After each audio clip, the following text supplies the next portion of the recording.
Assalamualaikum warahmatullahi wabarakatuh. Waalaikumsalam warahmatullahi wabarakatuh. Selamat pagi anak-anak. Mungkin hari ini ada yang tidak masuk.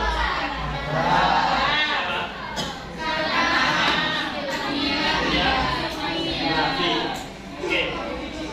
Begini. Semester lalu kita kedua sampai hukum ketiga, ya. Nah, pada semester ini, ya, kita akan belajar benda tegar. Pertama, subbab yang kita pelajari adalah momen gaya. Beda sedikit. Kalau kemarin semester 1 kita belajar gaya, sekarang kita belajar momen Gaya. Ya, ada yang tahu bedanya? Apa gaya? Apa momen gaya? Menyebabkan benda bergerak secara translasi. Misal, saya mendorong meja atau saya menarik meja. Nah, seperti ini. Atau saya dorong. Nah, ini geraknya translasi. Tapi kalau momen gaya itu besaran fisika yang menyebabkan benda bergerak rotasi. Contoh, ketika saya membuka pintu, apakah pintunya ikut bergeser ke saya? Kan seperti ini, F cross N. Nah, ini rotasi dari vektornya. Jadi gaya dikali dengan gayanya. Kalau notasi skalanya F dot R, ya, seperti yang kita pelajari di kelas 1. Jadi kalau notasi vektornya ada tanda garisnya, tanda sebagai dia vektor. Kalau skalanya tidak usah kita kasih tanda. Jadi momen gaya itu adalah besaran fisika yang menyebabkan benda bergerak berputar atau berotasi, ya. Contohnya ketika saya membuka pintu, ya. Ketika saya membuka pintu seperti ini, nah, tidak mungkin pintunya itu bergeser ke sini, ya. Karena ada apa? Ada poros. Nah, di sini juga ada poros, ya. Kalau gambarnya seperti ini, porosnya di mana? Ini, ya. Ini di poros. Jadi momen gaya itu besaran fisika yang menyebabkan benda bergerak berputar atau berrotasi, ya. Secara matematis disimbolkan tau bahasanya atau torsi, ya, sama dengan F cross N, ya. Jadi misal silakan buka bukunya halaman 7. Uji kompetensi 1 nomor 5.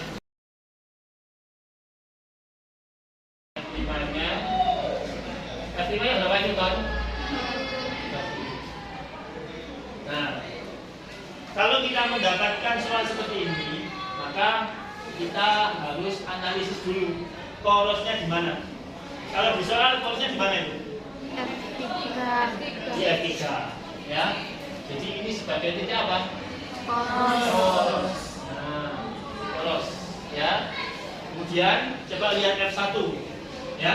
F1-nya itu kan membentuk sudut terhadap bidang horizontal. Maka gayanya bisa diuraikan. Jadi di sini ada F1Y, di sini ada F1X. Nanti yang kita ambil adalah yang F1Y. Mengapa? Karena yang menyebabkan benda berputar adalah F1Y, bukan F1X. Ya, coba dilihat di sini. Misal, ini batangnya, ya, porosnya di sini. Kalau saya tarik ke bawah, batangnya berputar searah jarum jam apa berlawanan jarum jam? Berlawanan. Kalau berlawanan berarti nilai torsinya positif apa negatif? Negatif, ya. Jadi di sini tau 1 nilainya negatif, F1 R sin theta, ya. F1-nya berapa tadi? 20. Jarak terhadap titik poros berapa itu? 50 ditambah 10, 60 cm. Berapa meter?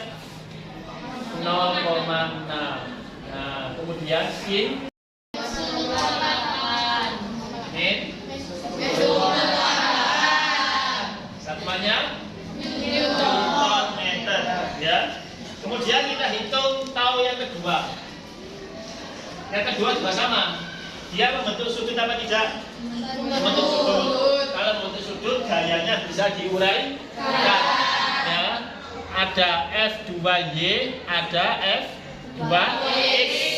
Ya. Yang kita ambil yang Y apa yang X? Yang Y. Karena yang membuat benda berputar adalah F2Y. Ya, F2Y. Lihat tadi seperti tadi. Kalau saya tarik ke atas, batangnya bergerak searah jarum jam apa berlawanan? Searah kan? Kalau searah nilai torsinya positif. Berarti ini positif. Jadi F2R sin theta. F2-nya berapa? 24. Jaraknya antara titik poros 50 cm berapa meter? 5. Kemudian kita tolong sin 17 berapa? 0,29. 24 kali 0,5 dikali 0,29 hasilnya 24 kali 0,5 kali 0,29 hasilnya 3,48. Satuannya Newton meter, ya. Kemudian kita masih punya F3.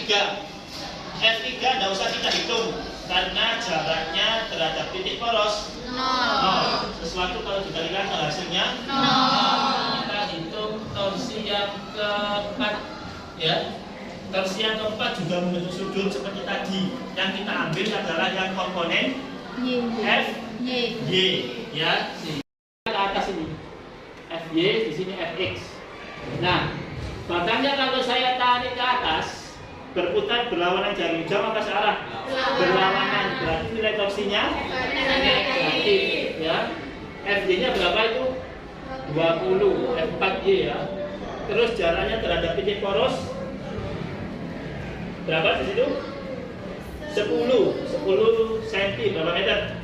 0,1. Kemudian sin 30 berapa? 0,5. Berarti berapa ini? 1, ya? 1 apa? Newton meter. Yang terakhir, torsi yang kelima. Membentuk sudut juga apa tidak? Membentuk sudut. Yang kita ambil komponen yang Y, ya. Jadi F5Y R sin theta, ya. Kemudian yang di F5 ini kita ambil yang komponen Y.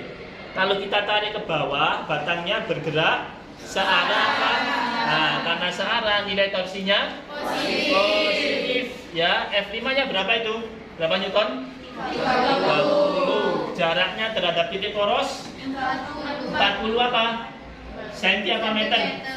Senti. Berapa meter? 0,4. Kemudian minta tolong sin 43 berapa?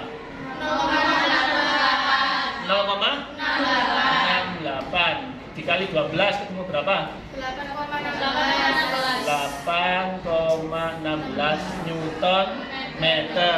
Nah, totalnya sigma tau itu sama dengan tau 1 ditambah tau 2 ditambah tau 3 ditambah tau 4 ditambah tau 5, ya. Yang tau 3 otomatis nilainya 0, ya.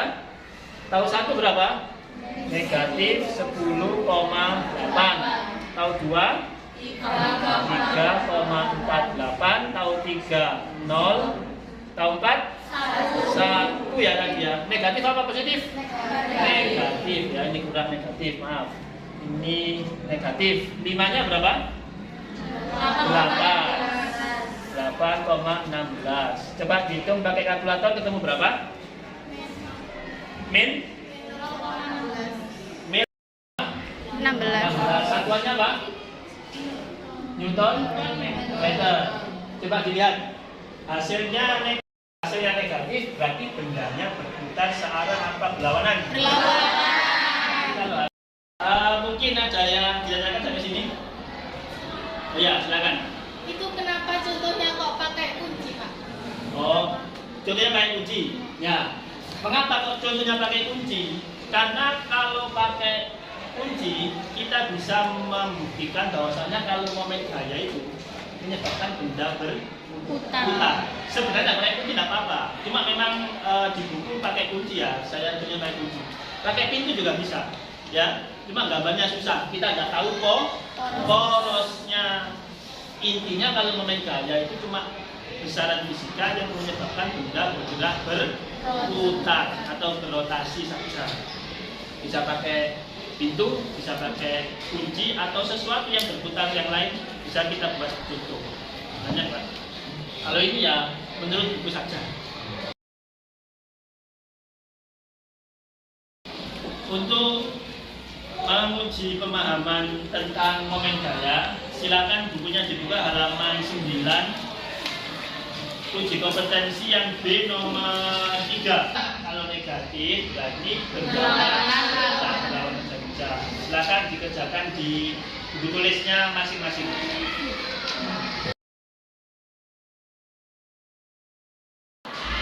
Terima kasih. Jangan lupa di rumah ya dilatih kembali soalnya ya tentang momen gaya ya. Jangan lupa berlatih dan belajar kembali. Terima kasih atas perhatiannya. Saya akhiri. Assalamualaikum warahmatullahi wabarakatuh. Waalaikumsalam warahmatullahi wabarakatuh. Pak Alan, saya berterima kasih kepada jenengan yang telah mengizinkan saya mengikuti pembelajarannya. Saya telah mengikuti pembelajaran jenengan mulai awal sampai akhir. Kalau saya amati, insya Allah sudah cukup, sudah baik. Sudah ada kesesuaian antara yang ada di APB dengan implementasi di kelas. Ada pengantar, ada persepsi, dan juga nanti jenengan sudah menyampaikan ke anak sehingga anak-anak aktif di dalam mengikuti pembelajaran. Insya Allah dengan metode seperti itu anak bisa memahami tentang materi yang jenengan sampaikan. Terima kasih.